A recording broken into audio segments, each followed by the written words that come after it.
El poder de tu historia, de mi historia, de nuestras historias, nos ayuda a descubrir, a compartir, a construir, porque existen diálogos que inspiran, transforman y trascienden.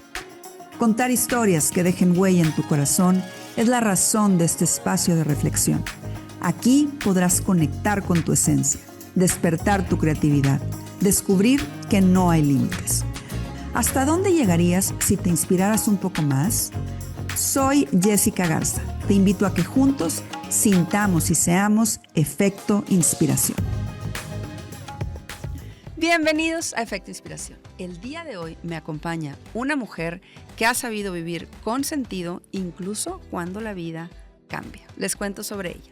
A sus 32 años, sin tener antecedentes de cáncer, con un hijo de 3 años y su bebita recién nacida, fue diagnosticada con cáncer de mama. La atención médica oportuna le salvó la vida y aprendió que el cáncer diagnosticado a tiempo tiene cura. Pero año y medio después, el cáncer regresó como metástasis a sus huesos. La metástasis ya no se cura, solo se controla. Nuevamente, la atención oportuna le brinda calidad de vida durante 8 años. Tiempo durante el que hizo muchos cambios en su vida en pro de su salud.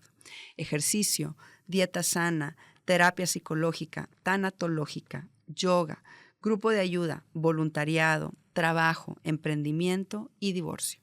Aprendió a poner límites y se puso como prioridad.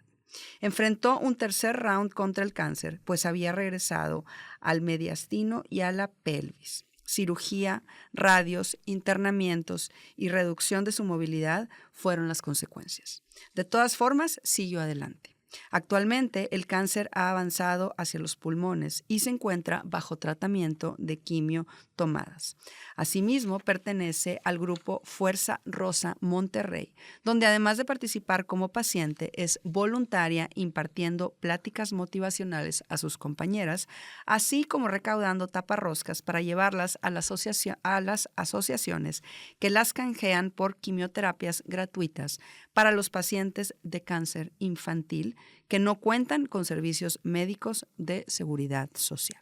Me da muchísimo gusto darle la bienvenida a Melissa Cuello a Efecto Inspiración. Meli, qué emoción. Gracias por haber aceptado mi invitación. Qué gusto tenerte hoy en el programa. El gusto es mío. Muchísimas gracias por la invitación. No, hombre, la verdad es que es increíble tenerte hoy aquí, Meli, porque yo conocí tu historia a través de Paces. Hay este librito lleno de historias como la tuya, inspiradoras. Pero tu historia de alguna manera me atrapó, me impactó cómo has decidido sonreírle a la vida a pesar de la adversidad, cómo has decidido decir sí a ayudar a los demás y cómo has decidido poner esta historia al servicio de otros. Y esa parte me parece sumamente increíble, inspiradora y de verdad que te lo agradezco y te lo aplaudo. La gente ya podrá conocer ahorita un poco más sobre ti, pero gracias de verdad por hacerlo, por tener pues la valentía de decir, esta es mi historia, esta soy y que le pueda servir a los demás. Sí, pues muchas gracias y la gloria es de Dios, como te lo decía ahorita, realmente a Dios gracias que es que estamos hoy aquí y ahora. Me encanta, me encanta. Y bueno, empecemos por el inicio. Yo siempre le digo a mis invitados que me gusta iniciar las entrevistas de la misma manera, Meli, que es pidiéndoles que me den un poquito de contexto sobre cómo crecieron, sobre cómo fueron esos primeros años de vida, que yo digo que generalmente nos van marcando y nos van preparando para lo que viene después. En tu caso, cuéntame cómo fue tu infancia, tu adolescencia. Claro que sí, pues precisamente de ahí se originan muchas decisiones, circunstancias y cambios que ahora de adulta decidí poner. Yo fui una niña que siempre fui la niña empática, la niña que quería agradar a todos. Vengo de una familia humilde. Mis padres vivieron bien su matrimonio. Sin embargo, mi apego fue mayor con mi papá. Pues sabes que los padres de antes sufrieron muchas carencias, incluso violencia. Entonces a mi madre en particular le tocó una vida muy difícil y debido a eso yo entendí que pues aprendió a ser mamá con mi hermano y conmigo. Sentido? Difícil en el sentido de que ella en su momento pues fue criada por una hermana mayor, no propiamente por su madre. Entonces, ella no sabía cómo era un vínculo de madre e hija. Y yo, al ser la primera hija, pues realmente se me trató por parte de ella un poco más como una adulta desde una temprana edad. Entonces, pues yo siendo una niña siempre busqué la validación de ella. Y pues, aparte que Dios me bendijo con dones como la inteligencia, como pues mucha empatía, mucha sensibilidad, mucho espiritualismo. Entonces, yo hacía todo por agradarla a ella. O sea, quería llamar su atención. Como todo niño también, ¿no? Digo. Entonces, independientemente de eso, siempre fui una niña de 10, siempre fui una niña destacada y muy obediente. O sea, de mi boca no salía un no, de mi boca todo era sí. A pesar de que tengo otros 2 hermanos, pues yo era la más aplicada porque quería agradar. Pero, pues al cabo del paso de los años, crecí aprendiendo a trabajar, a ser responsable, a valerme por mí misma. Entonces, también jugaba, y tenía mis amistades, pero sí crecí mucho con las ideas de antes de, ante todo, la responsabilidad de barrer, trapear, limpiar, la escuela, siempre obligación, y ya si quedaba tiempo, pues era la diversión y el descanso. Entonces, crecí de esa manera y me di cuenta, con mucho esfuerzo y sacrificio, estudié mi carrera profesional, la preparatoria, la carrera profesional, y ya después, cuando yo ya estaba trabajando como profesionista, conocí al que fue mi esposo, y en un principio pues me trataba muy bien y todo, pero había ahí algunas señales de violencia psicológica sobre todo, pero yo lo normalizaba en aquel entonces. ¿Por qué? Porque yo ya venía de un maltrato psicológico, ¿verdad?, en la familia, porque mi apego mayor era con mi papá, pero pues el papá salía a trabajar, entonces pues no estaba todo el tiempo. Entonces, ya después, cuando decidí divorciarme, pues entendí que precisamente yo buscaba lo conocido, ¿no? O sea, por eso se dio esa relación. Y también pues la violencia era muy sublime. Y para cuando llegó el cáncer, pues yo, después de la primer fase del cáncer, después de tanto sufrirlo, yo dije, si Dios me va a seguir teniendo con vida, yo no voy a seguir viviendo para estar soportando, tolerando. Y llegó apenas a mí, hasta esa adultez, la rebelión de no puedo seguir igual. De alguna manera el cáncer fue quien te abrió los ojos a hacer estos cambios. Sí, fue determinante. O sea, ya había ido haciendo cambios, ya tomaba yo terapia porque había tenido anteriormente crisis de ansiedad, de estrés crónico. Había señales, pero pues yo siempre con la forma de ser, de perdonar, de agradar en ese entonces, pues pasaba por alto muchas cosas o me sacrificaba más bien. No me ponía yo como prioridad.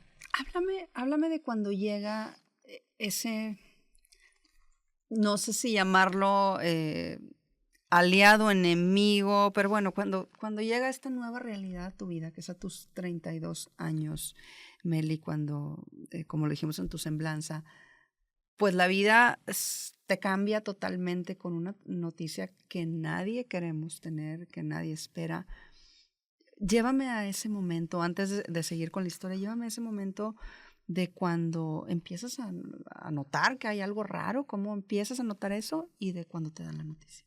Sí, fíjate que ahorita que me lo mencionas, como que me regresé en el tiempo y digo, ha pasado tantos años, bendito Dios, ya 10 años. 10 años. Así 10 es. Años. Entonces, en aquel entonces, yo estaba embarazada y sentía bolitas en mi seno. Entonces, de tu segundo bebé. De mi segundo bebé, así es.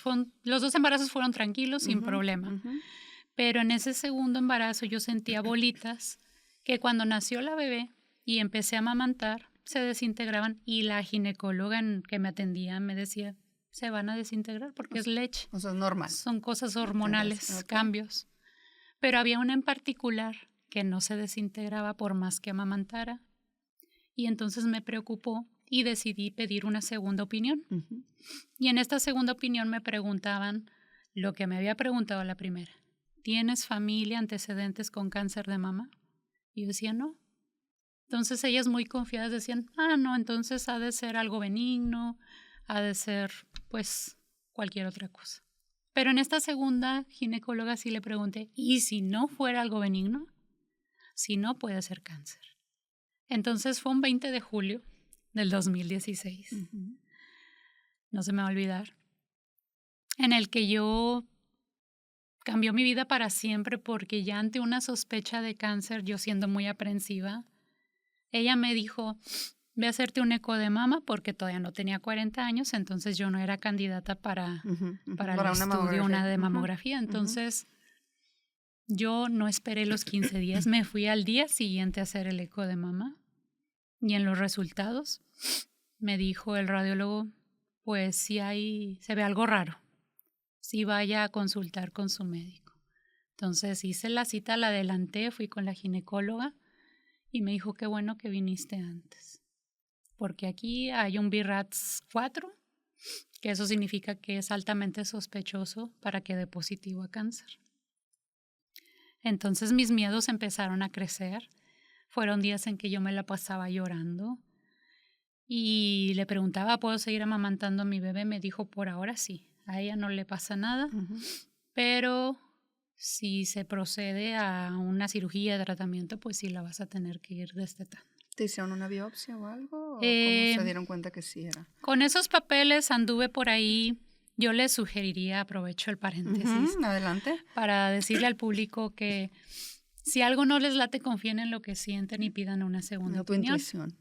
Porque yo anduve perdiendo un poquito el tiempo de que me mandaron con un médico que atendía cáncer de mama, pero no era oncólogo. Okay. Pero pues yo no lo entendía muy claro, no lo veía, entonces pues me fui al Seguro Social. Y con esos papeles llegué con mi médico familiar y me dijo, señora, no se asuste, pero aquí le vamos a poner que es cáncer de mama para que la atiendan más rápido en el siguiente nivel, que era el hospital. Okay. Entonces sí, en efecto llegué con el oncocirujano al IMSS y me dijo, la vamos a programar a una cirugía. En esa cirugía la vamos a biopsiar y si sale positivo, pues vamos a proceder a extraer el cáncer. Okay. Entonces así quedó. Fueron muy rápidos los tiempos. Agradezco mucho la atención oportuna de ese entonces, porque en la cirugía que me durmieron completamente, sacaron la muestra, la mandaron a estudiar, regresaron con el resultado que había dado positivo y procedieron a realizarme la mastectomía radical, o sea, quitarme el seno. Así es, en esa misma cirugía, en ese momento. Okay. O sea, para cuando yo desperté, yo estaba contenta, tranquila de que había despertado de una cirugía mayor, pero pues me llegó con la noticia. Recuerdo mucho que me habían colocado en el piso de las parturientas porque no había lugar en otro lado. Entonces yo me entretuve en la madrugada diciéndole a la señora, acércate al bebé, mira, amamántalo así desde mi cama. Pero para en la mañana que llegó, pues me dice, Meli, pues yo no sabía qué me habían hecho, yo estaba vendada. Okay. Y todos veían mis papeles, los residentes y enfermeros, pero no me decían nada. Ya cuando el doctor me encontró, saludos a mi oncocirujano, el doctor Cervantes, muy agradecida con él, me salvó la vida. Saludos, doctor Cervantes. Saludos. Y pues me dice, Meli, pues sí es cáncer, te quitamos toda la mama. Entonces para mí fue como un balde de agua helada. ¿Qué sentiste, Meli? Se me desmoronó el mundo, o sea, yo me quedé en shock. Y pues estaba rodeada de las compañeras y todas. Se hizo un silencio completo en la sala. ¿No había familiares ahí tuyos? No, en ese momento no estaba nadie. Y pues bueno, yo ya traía problemas con mi esposo, entonces no iba a ser de tanta ayuda. Okay. Pero pues ahí me quedé procesándolo y me dieron de alta. Y entonces me dijeron, salió positivo a cáncer, pero pues El resultado se mandó a estudiar. Hay que ver qué tipo de cáncer es. O sea, qué grado, etcétera, para ver qué sigue. Entonces, pues yo me fui con mucha incertidumbre a mi casa. Me fui llorando todo el camino. Y me acuerdo que fue un 8 de septiembre cuando me dieron esa noticia. Y yo no me veía para Navidad. Yo pensé que ya me iba a morir. Llegué a mi casa y estaban mi mamá, mis hermanos, mis suegros en ese entonces, mis hijos, obviamente, mi bebita, mi niño de 3 años. Claro. Entonces se me partía el corazón al llegar y verlos y pensar que pues yo iba a morir. Y me recuerdo mucho que aparte, cuando hay una cirugía de ese tipo, no puedes hacer nada. O sea, me dijo el doctor, no puedes hacer nada. No puedes hacer qué hacer, no puedes hacer ejercicio, no puedes cargar a tu bebé, no le puedes alimentar. Entonces, son días, me dijo, de pues, recuperación. Y yo traía un dren, o sea, me salía el tubo de ahí de donde estaba la mama y salía sangre. Y traía el botecito. Entonces, fue la primera vez que estuve yo aparte en un hospital que no fuera para tener hijos, ¿verdad? Nada más habían sido mis 2 cesáreas, claro, mi experiencia. Claro. Entonces, pues pensaba que ya me iba a morir. Casualmente recuerdo que en la televisión pasaron la película de Una estrella, se llama algo así, donde habla del cáncer precisamente. Okay. Entonces, yo decía, ya entendí, Diosito, ya entendí que me voy a morir. Y luego, pues, pasaron los días. Y decía, bueno, después de yo haber tenido una vida muy ajetreada de siempre estudiar, trabajar, estar en concursos de oratoria, ganar primeros lugares, mucho trabajo, mucha disciplina, siempre cuidé mi alimentación. Yo decía, bueno, y este momento, ¿y ahora qué? No me sé estar quieta. Entonces dije, bueno, pues la vida a lo mejor me está diciendo que ya, basta, o sea, detente. Claro. Para.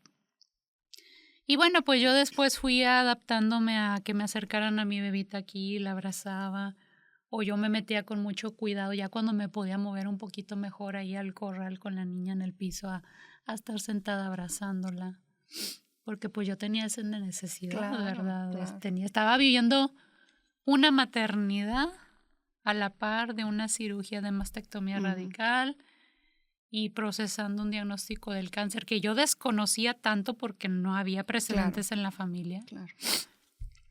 Entonces yo pensaba que ya me iba a morir. Entonces fueron meses de larga espera, que en realidad fue un mes porque para el 28 de octubre, que fue el día de San Judas Tadeo, soy creyente y en esa fecha tocó así, que me atendió el oncólogo tratante del IMSS y me dijo, pues, afortunadamente fue diagnosticado a tiempo. Wow. Ya te retiraron todo el cáncer. Nada más te vamos a dar unas quimioterapias para prevenir por si quedó ahí algún residuo.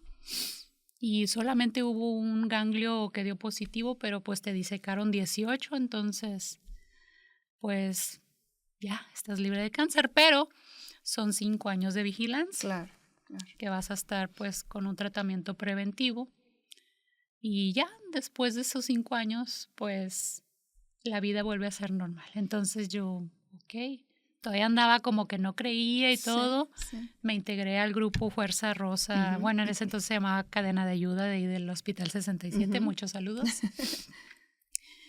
Y me sirvió bastante ese grupo de ayuda, como no tienes una idea, porque estaba con personas que estaban pasando lo mismo que yo. Sin embargo, la gran mayoría son personas pues ya de la tercera edad. Okay. Y yo era como que la nueva, la chiquita, la que tiene responsabilidad, la que tiene hijitos. Entonces, pues también me apapacharon mucho mis compañeras por eso. Y pues me acompañaron bastante en este proceso, estuvieron conmigo en mi primer quimioterapia. Me dieron mucho valor, la verdad.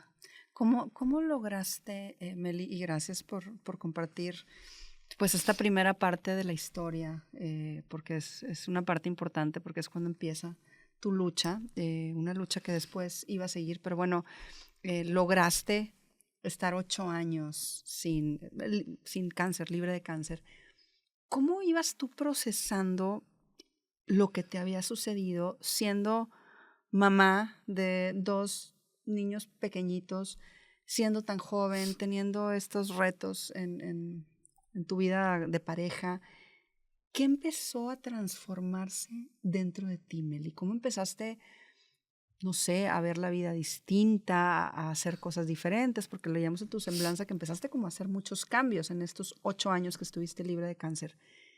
Y me encantan todas esas transformaciones de hábitos que hiciste, pero ¿qué pasó en el corazón de Meli? Pues fíjate que cuando fui diagnosticada esa primera vez, transcurrió un año libre de cáncer. Okay. Y en ese año al principio fue de mucha recuperación. Uh-huh. Entonces en ese tiempo de recuperación pues me dediqué a leer, me dediqué a mucha introspección. Okay. Y dentro de eso empezó ahí un poquito el cambio, como a sembrarse, a cultivarse de la idea de ya me voy a morir. Me llevó a, si ya me voy a morir, entonces ¿qué quiero hacer antes de morir? Okay. O sea, no sé cuánto tiempo me queda, entonces tampoco es como que me puedo poner los grandes metas ni nada, o sea, tengo que ahorita, o sea, hoy, claro, el día de hoy. Vivir el día a día. Uh-huh, uh-huh. Hoy que puedo disfrutar en mi posibilidad a mis hijos. Bueno, pues muy apegada a mi niña, a mi niño, llorando, pero estando con ellos. ¿Y por qué lloras, mamá? Es que estoy triste. El niño, no porque tenía 3 años. Claro. Entonces, empecé de esa manera, uh-huh. con el hoy, uh-huh. el aquí, el ahora, y a disfrutar que la comida, que el poderme mover, el conocer mi cuerpo, fue de mucho conocimiento. Más que cambiar al principio, ese año fue de conocimiento. Okay. Ya cuando me sentí más recuperada y que ya había aprendido que el cáncer después de 5 años se curaba, pues yo estaba feliz y plena y en reuniones y disfruté tanto la vida, yo ya me sentía victoriosa. Porque si ya me quitaron todo y voy muy bien y aparte le voy a echar más ganas, si ya me alimentaba bien, todavía me voy a alimentar mejor. Claro. Y voy a ejercitarme y andaba plena y feliz como nunca. Pero al año empezó un dolor muy fuerte en la espalda sin explicación. Okay. Y ya tocaba revisión, entonces mi oncólogo me dijo, bueno, te voy a mandar a hacer tu TAC, pero de contraste para ver qué sale. Y pues lamentablemente ahí fue donde salió que había metástasis, que se había ido a la espalda. Entonces no fueron 8 años, o sea, fue 1 año. Fue primero 1 año. Okay. Y entonces, ante esa noticia de la metástasis, ahí me derrumbé nuevamente porque dije, ahora sí sé que no tiene cura. O sea. Sí, tú lo dijiste, sí. Que la metástasis no se cura. No se cura, solo se controla. Uh-huh, uh-huh. ¿Y entonces, tú tenías conocimiento de eso? Un poco, okay. Porque mi conocimiento en ese entonces se reducía a que una compañera le había dado metástasis y a los 2 meses murió. Okay. Entonces estaba eso muy reciente y yo con este diagnóstico pues dije, ahora sí, o sea, ahora sí ya me voy a morir. Uh-huh. Entonces me acuerdo mucho que entré llorando, me pasó directito a la sala de quimioterapia, te vamos a poner unos medicamentos para reforzar tus huesos y vamos a... O sea, se fue a hueso. Así es. Okay. A las vértebras, traía todas las vértebras y casi creo que no puedes brincar, no puedes hacer ejercicio, no cargues pesado, no cargues a tu bebé porque pues traes como un polvorón y te vamos a mandar a radioterapia en esta ocasión. Uh-huh. Entonces yo dije, bueno, a mis compañeras que radiaron del seno no les dio ningún síntoma, bueno. Porque las quimios ya habían tenido reacción. Claro. No se me cayó el pelo porque hay infinidad de quimioterapias y con algunas no se cae, a veces sí, a veces no, depende de cada organismo. Pero en las radios yo tenía el conocimiento de no me va a pasar nada. Como mi radio no era seno, sino era a las vértebras, pero atravesaba el esófago. Fueron solamente 10 radioterapias, pero se me inflamó el esófago, el estómago, o sea, fueron como quimioterapias. Híjole. Mucho vómito, mucha diarrea. Durante 2 meses no pude comer. Tomaba agua y sentía vidrios que recorrían y me dolía aquí y se me iba la espalda. Entonces recuerdo esos 2 meses como un infierno, literal, y llegué a pensar, ya me quiero morir. Si así me voy a quedar, esto no es vida.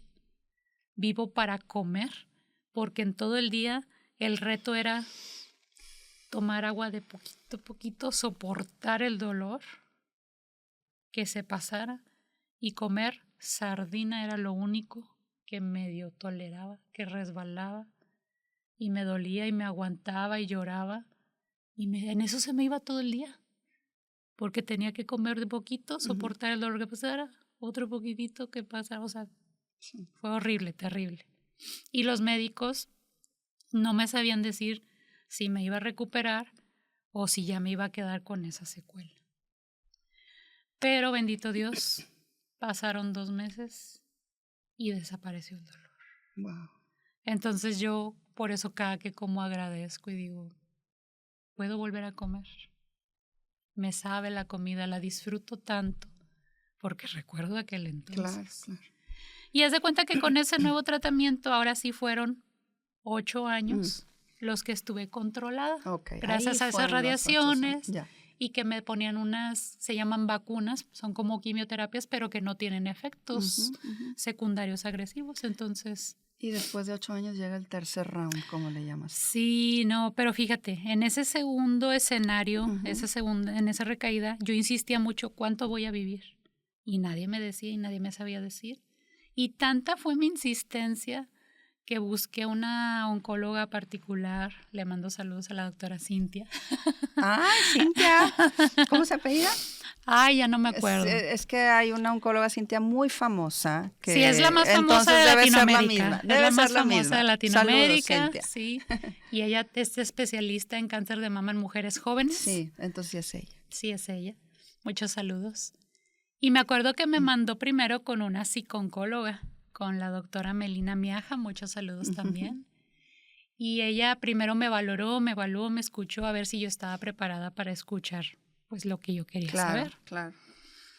Y total que sí le dio el visto bueno y la doctora Cintia me dijo, mira, ningún doctor te podemos decir cuánto vas a vivir, ¿verdad? Pero de acuerdo a lo que tú tienes, a lo que tú estás tomando, las estadísticas, lo que nos dicen es que el promedio o el periodo de vida el promedio es de 4 años. Y me lo dijo en meses. Okay. Para que se escuchara más. Me dijo, pero puede ser 0 o puede ser, yo he sabido que máximo 10. Entonces me acuerdo que pues yo iba muy valiente, iba sola. Siempre anduve sola, salvo las quimios y así, ahí sí tenía que ir acompañada.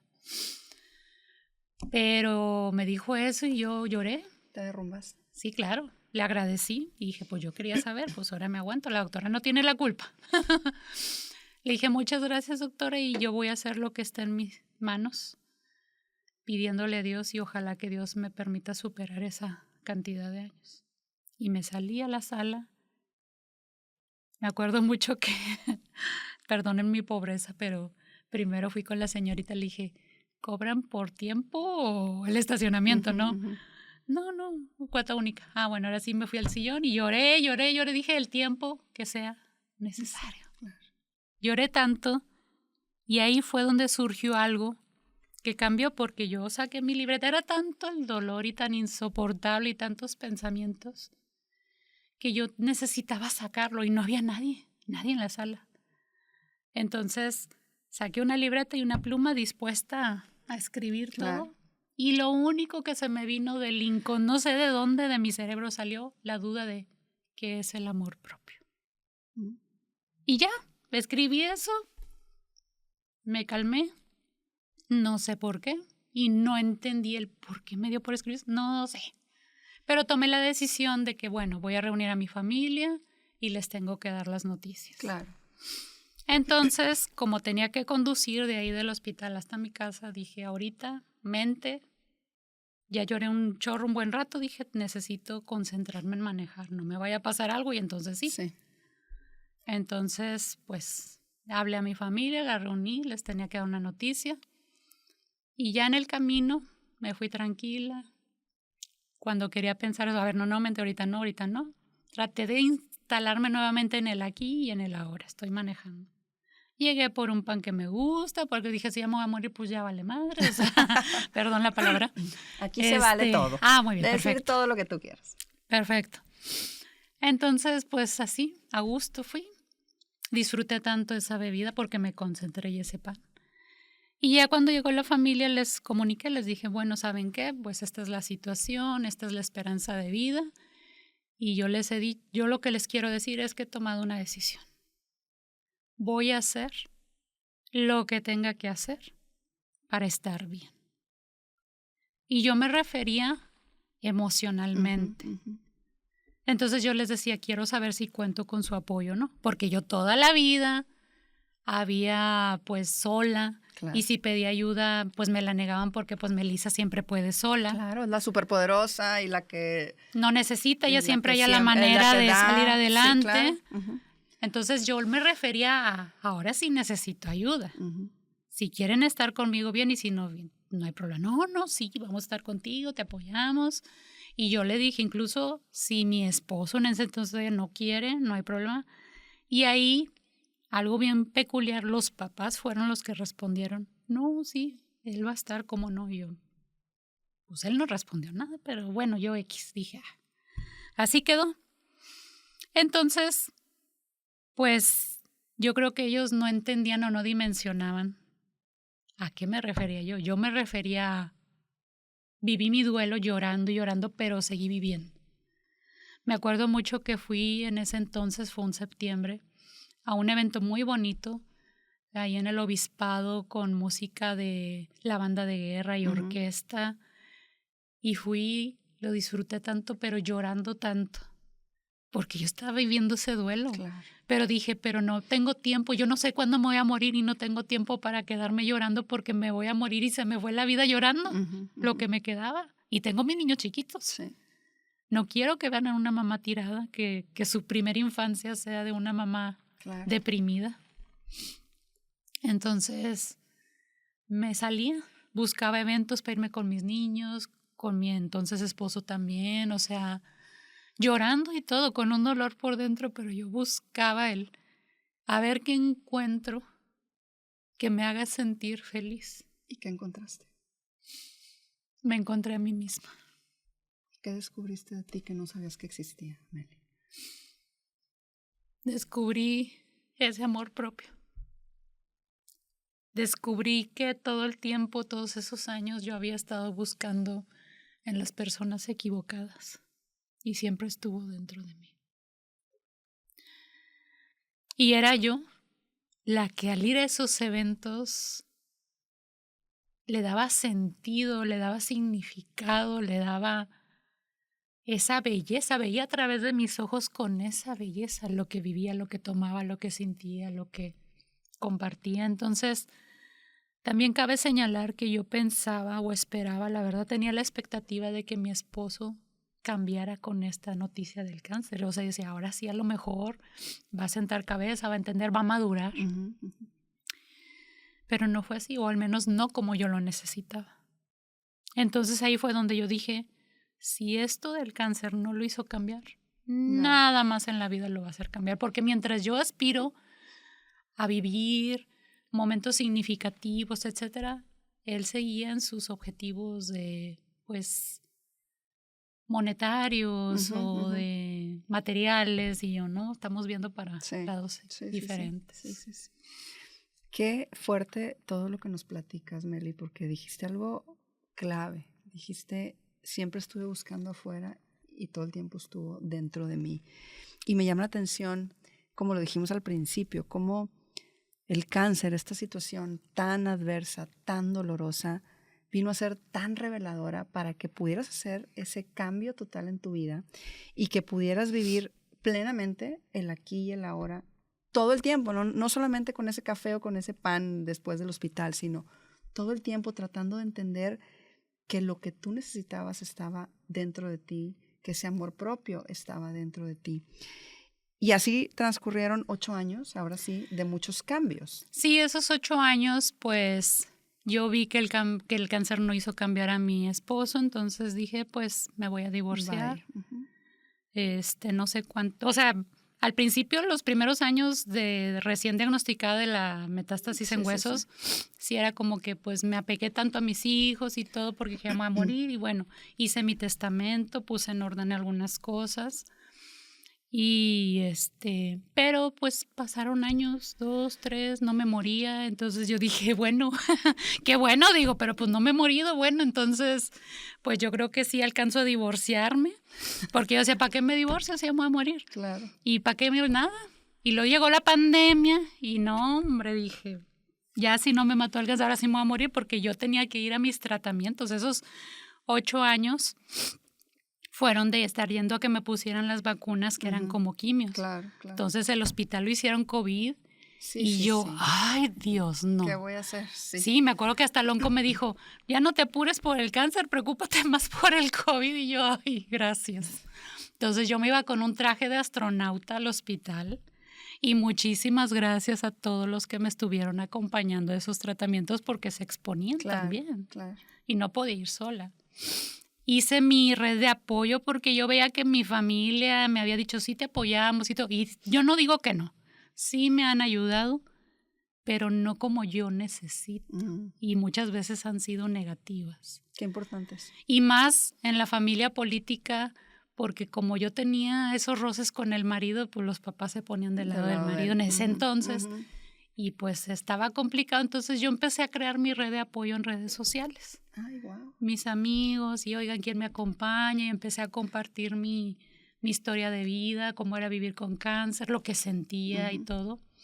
Y se apuntaban, y yo, ay, bendito Dios, gracias, que siempre hubo alguien que me acompañara, que me tendiera la mano. Y entonces, sobreviví a la pandemia, gracias a Dios, todo bien. Entonces, me acuerdo que la pandemia fue tan horrible porque pues ahí estábamos enclaustrados. Yo trabajaba de home office y el marido estaba desempleado, me parece, y los niños ahí en casa todos. La situación de conflicto entre parejas se volvió insostenible, insoportable. Surgió la clínica virtual del TEC de Monterrey, que yo agradezco tanto porque me rescataron. Hubo atención psicológica gratuita para mí y para mis niños. Y te estoy hablando que mi niña en ese entonces tenía 3, 4 años. Chiquitita. El niño 7. Pero la casa fue un infierno. Y entonces la atención psicológica a nosotros 3 nos ayudó tanto. Y yo tomé la decisión de, Diosito, si me permites sobrevivir a esta pandemia, ahora sí me voy a divorciar. Y lo cumpliste. Y así fue. Me lo concedió. Antes de tomar la decisión todavía yo dije, yo ya di todo de mi parte, ya intenté cambiar, ya cedí, ya complací, ya lo entregué todo. Entonces yo dije, Dios, a lo mejor tú me estás diciendo que... O sea, tuve que romper mis prejuicios. Yo no concebía un divorcio porque yo me casé por la iglesia y creo en Dios y siempre bien espiritual y dije, no, eso es malo, eso es el diablo. Pero entendí y dije, Diosito, a lo mejor tú me estás diciendo que él ya no es para mí. Y soñaba a mi papá, que ya había fallecido. Y como que siempre mi papá como que me decía en los sueños, bye, déjalo. Ese hombre no. Y entonces, pues, le pedí el divorcio. Fue otra historia de batallar y no quería, bla, bla, bla. Total, nos divorciamos. Y después del divorcio yo descubrí que me había estado siendo infiel. Entonces fue otro duelo y un coraje. Y la verdad fue cuando yo dije, ya no me voy a callar. De niña me callé tantas injusticias, tantos abusos, cosas que no me parecían, cosas que no estaba de acuerdo, pero lo hacía por quedar bien, por complacer, por no molestar, por no incomodar, porque era malo desobedecer a tus padres, honrarás a tu padre. O sea, entonces ya me harté y dije, no es justo. No es justo que la gente lo vea a él como, ay, mira, su esposa enferma y él bien bueno, sigue. Y no, me hacía más complicado los procesos. Claro. Me acompañaba al hospital, pero él iba enojado con el tráfico y no le importaba lo que yo estaba pasando y lo que yo estaba sintiendo. Entonces a mí me parecía muy injusto yo estar en mi casa, que la gente viera que ahí estaba mi esposo en ese entonces, que ahí estaba mi mamá en ese entonces ayudándome y los dos con una pésima actitud. Sí, y yo decía, pues si yo soy la enferma. Claro, claro.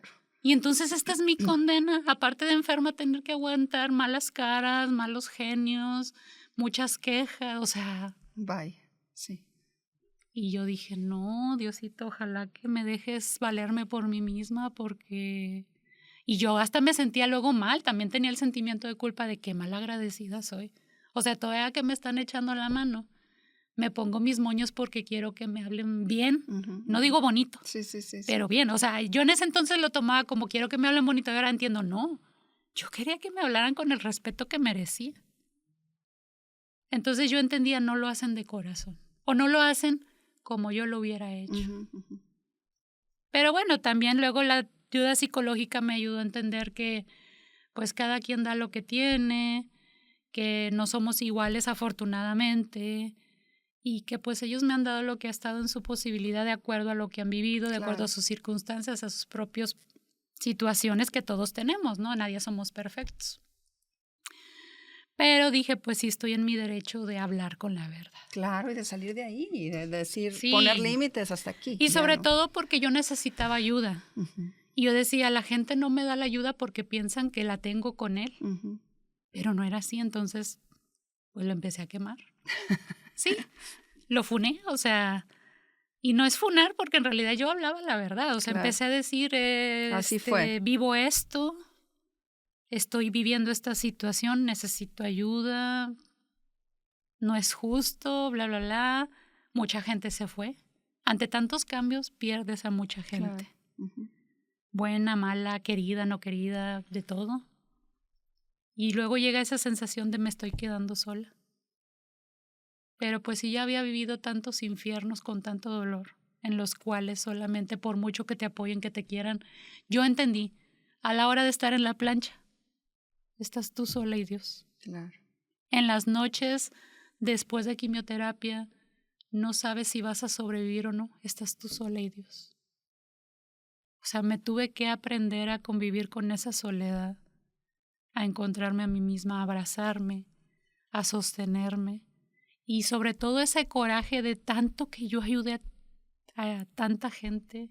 Y no digo tanta, en realidad yo me refería a mi familia. Sí, a tu círculo cercano. Sí, yo estuve para mis padres en toda enfermedad, en toda la cirugía, para mis hermanos. Y ahora que yo los necesito aquí conmigo, no están.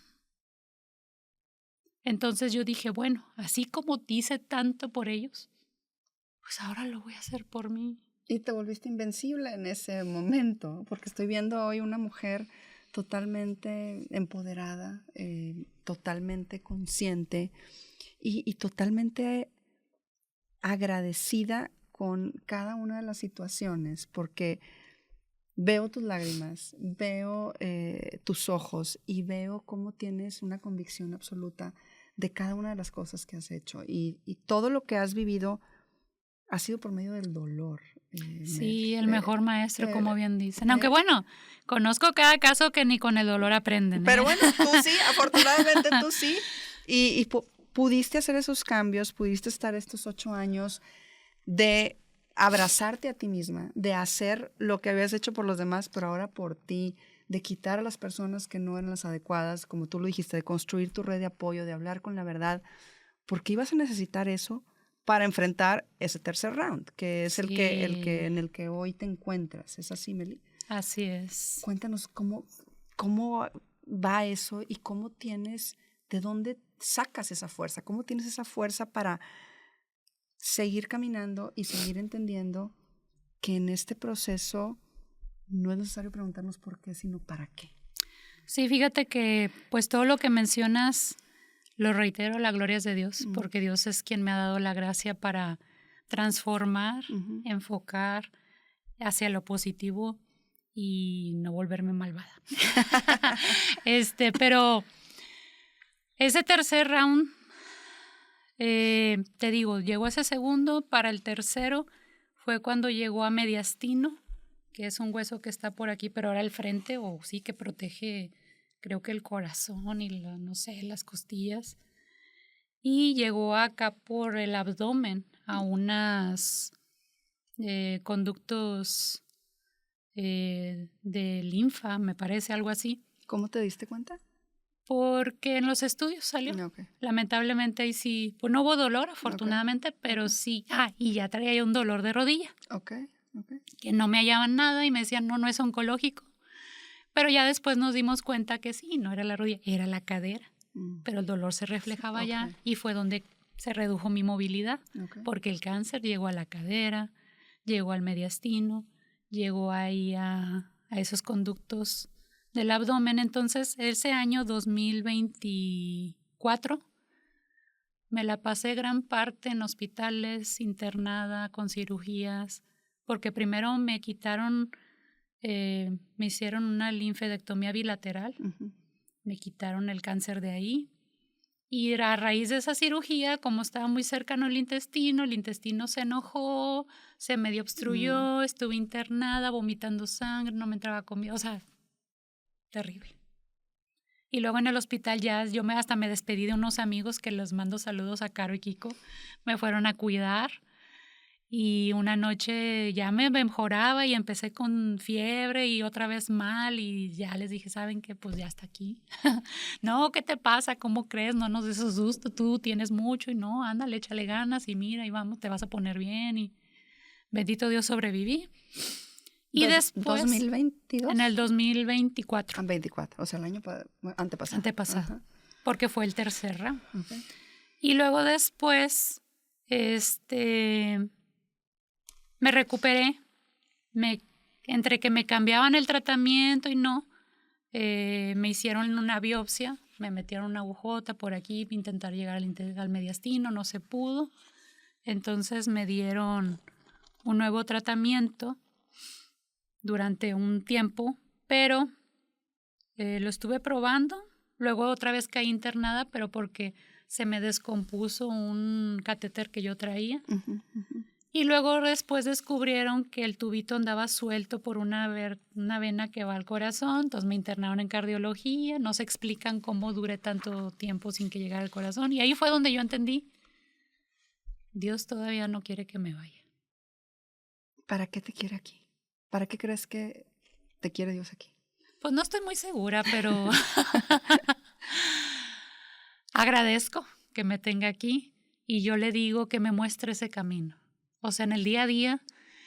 Y por eso es que desde que yo tuve cáncer entendí, quise ayudar y dije, siempre mi inspiración fueron los niños. Cuando yo me quería rajar, yo veía a los niños. Diosito me ponía al niño saliendo de la radioterapia, saliendo de la quimioterapia, yo llorando y ¿qué te pasa? Mira al niño. O sea, un inocente. Entonces me llenaba de valor eso. Y yo juntaba tapitas porque descubrí que juntándolas reciclamos, cuidamos el ambiente y aparte a niños que no tienen la atención, les cambian por quimioterapias. Entonces, en mi colonia empecé a ser yo.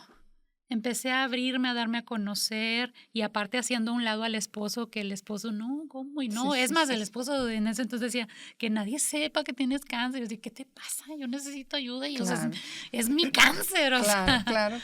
Entonces me quité todo eso que me detenía y a ver, vamos a juntar tapitas, miren por esto, para esto, me ayudaban, me las llevaban, yo las llevaba. Y era mi forma de servirle a Dios, de ser útil, de ayudar a alguien más que estaba pasando por lo mismo que yo. Y así se fueron pasando más cosas. En mi grupo empecé a dar pláticas porque mis compañeros decían, ¿cómo le haces? Y oye, ayúdame. Y yo, con todo gusto. O sea, no sé cómo, pero si a ti te sirve con lo que estoy compartiendo, pues con todo gusto, ¿verdad? Y empecé a compartir lo que sentía, lo que aprendía en cursos, porque también en la pandemia me metí mucho a cursos de desarrollo personal, de tanatología y cosas así. Entonces, todo eso lo fui compartiendo y digo, bueno, si Dios me está poniendo una situación, un caso y haya una forma en que yo puedo, pues yo ayudo. También porque me siento yo útil, porque de haber sido yo la que ayudaba, llegó una situación en la que ya no puedo tanto. Yo sentía, pues, ¿cómo voy a ayudar si me sentía inútil? No podía hacer nada. Y fíjate, esto que mencionas me parece increíble de tu historia y lo mencioné en un inicio, Meli, que es increíble cómo cuando una persona vive una situación tan adversa como la que tú sigues viviendo, porque bueno, tú misma lo dices, lo dijimos en tu semblanza, esto no se cura, se controla en la situación que tú te encuentras. Tú has decidido vivir y tú has decidido servir y tú has decidido tener tu fe súper bien puesta y compartir esta historia para ponerla al servicio de los demás, haciéndote una mujer fuerte, una mujer resiliente y una mujer que le ha encontrado un sentido a todo esto que has vivido. Y hay algo que tú escribiste que yo lo quiero compartir textual, porque de verdad que cuando yo lo leí a mí me pareció impresionante y más después de escuchar de tu voz toda tu historia. Tú dices: acompáñame a seguir aprendiendo mientras Dios me preste vida, porque en esta vida no hay nada tan constante como el cambio y el aprendizaje. La muerte es el único destino seguro que todos tenemos, pero mientras ésta llega, que nos encuentre viviendo y disfrutando. Cree en Dios y cree en ti. O sea, ¿qué onda con esta mujer? O sea, explícame, Meli, ¿cómo logras llegar a esta conclusión y cómo haces tú para vivir y disfrutar teniendo los pies en la tierra, sabiendo la situación que vives, teniendo las dificultades que hoy tienes de movilidad, pero teniendo una fe más fuerte que todo eso? ¿Cómo logras llegar a esta conclusión? ¿Cuál es esa receta que tú le puedes dar a toda la gente que hoy nos está viendo o escuchando para encontrar esa fuerza en medio del dolor, este amor propio, este propósito de vida? Danos tu receta, por favor, Meli. No la tengo muy clara, pero con gusto comparto lo que siento yo, pienso yo que me ha funcionado, y es, yo siempre fui muy espiritual, como te decía, no religiosa, porque la verdad es que las religiones no creo tanto. Okay. Se aprovechan a veces de la vulnerabilidad de las personas, pero en Dios sí creo. Y a Dios no lo conocí en la iglesia, como dicen por ahí. Lo conocí en los hospitales, lo conocí en los quirófanos, lo conocí en la gente desconocida y en los conocidos que genuinamente dan sin esperar a cambio y que son oportunos. Y no necesitas, nadie es tan pobre como para no tener algo que compartir y nadie es tan rico como para no tener algo que necesitar. Entonces, le da mucho sentido a la vida el servir, el ser útil a los demás, el dejar el mundo un poquito mejor de lo que lo encontraste. Es sanador. Y claro que no ha sido sola. Ha sido un trabajo de equipo porque, bendito Dios, me ha puesto personas maravillosas en el camino. Y también el enfocarme a basta, no puedo obligar a nadie a querer estar. Y desde el perdón también. No guardo ningún rencor, yo estoy en paz. Y las personas que se han alejado de mi vida ha sido porque pues así tocó, se acabó ese ciclo. Agradezco lo bueno, lo malo, aprendí de ello. Y pues si hay algo muy fuerte, pues ahí sí digo que Dios los perdone. Pero no guardo rencores. O sea, bienvenido quien quiera estar, que sume, que aporte, pero si hay cosas negativas, mejor del lejecito porque ya hubo mucha negatividad en mi vida. Y me enfoco en eso, entonces también se abren los ojos a ponerle atención a las personas que te bendicen. Andas en un hospital, no hay que comer, te comparten de tu taco, te llega alguien, o sea, en serio, es tan increíble cómo Dios se presenta en cosas mínimas, grandes, de todo, pero de la nada. O sea, una vez yo rezando el rosario, me llama mi oncólogo y yo, bendito Dios, o sea, solamente quienes vivimos, ahora sí como dicen, andas en tierra de indios, aprendes a amar a Dios. Y entonces, no digo que no lo puedas conocer de otra manera, claro que sí. No hay necesidad, bueno, espero, de tener que pasar por tanto dolor. Yo creo que si uno busca expandir su conciencia, acercándose a ayudar a los grupos de ayuda, o vete, o sea, yo lo he pensado, cuando alguien anda fuera de órbita, llévatelo a una sala de quimioterapia de niños. De acuerdo contigo. Llévatelo a una sala de quimioterapia donde los personas terminales, platica con alguien que está en agonía, con alguien desahuciado, para que veas cómo, híjole, la perspectiva de vida cambia. Te cambia la perspectiva. Entonces, pues al estar en esto rodeada en un grupo muy bonito, Fuerza Rosa Monterrey, mi segunda familia, que tienes puras compañeras y que van muriendo. O sea, también eso es otra cosa. Al andar en esto, vives muchos duelos porque conoces gente, la amas, te encariñas, la haces tu familia y van muriendo. Y vives tantos duelos que también a la vez te reflejan el ¿y si ya ahora sigo yo? O sea, no creas, me ven fuerte y todo, pero algo que me ha dado mucha fuerza es permitirme ser vulnerable. Cuando yo en mis redes empecé a decir, me duele esto, sufro esto, padezco esto, y no para victimizarme, o sea, es la realidad. O sea, ni modo que diga, no pasa nada, no, todo bien, no duele, no da miedo. No, sí da miedo mucho. O sea, no romantizas. Sí duele mucho. No la cosa nada más como lo que son. Claro. Y ha habido mucha terapia psicológica, ha habido yoga. Adriana Cabañas, muchos saludos. Y vieras que todo eso gratuito, porque luego esta enfermedad se vuelve muy cara. Claro. Y sí, hay cosas que cuestan, no lo digo. Pero también buscando, el que busca, encuentra. Y ahorita, fíjate, estás hablando de esta parte de permitirnos ser vulnerables, sí, de permitirnos decir la verdad, de permitirnos no romantizar nada, porque dices, me ven muy fuerte, pero claro que tengo miedo. Has estado muy de cerca con la muerte a través, no solamente de lo que tú has vivido, sino de todas las personas de las que tú nos compartes.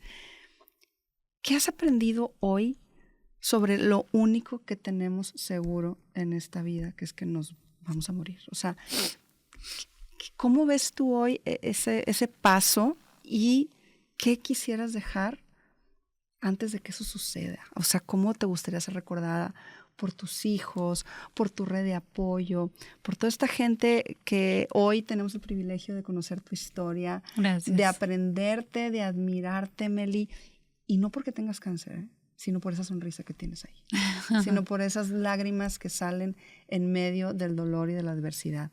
¿Qué nos puedes decir para ir cerrando sobre este tema? Pues, ¿cuál fue la pregunta? No, pues pues... ¿Qué has aprendido sobre la vida y la muerte y cómo quisieras ser recordada? Yo me pongo a pensar, ¿cómo le hacen los demás? Yo sigo aprendiendo de todos, aún y cuando no están en una situación difícil. Uh-huh. Digo, veo a una persona y digo, pues también se va a morir. Todos nos vamos a morir. Todos nos vamos a morir. Sí.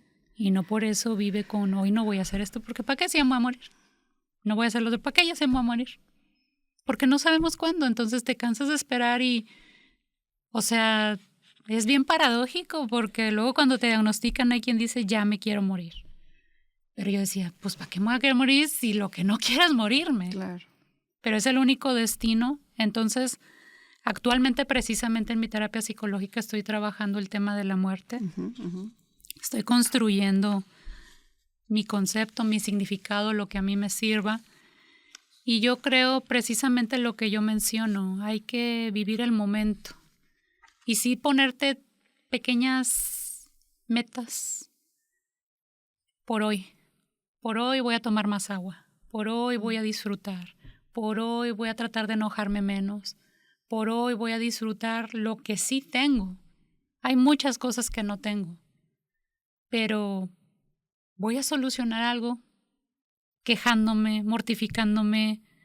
He hecho la queja a un lado, o sea, basta de quejarte, esta es la vida. O sea, yo entendí que la vida me dijo, esto es lo que hay.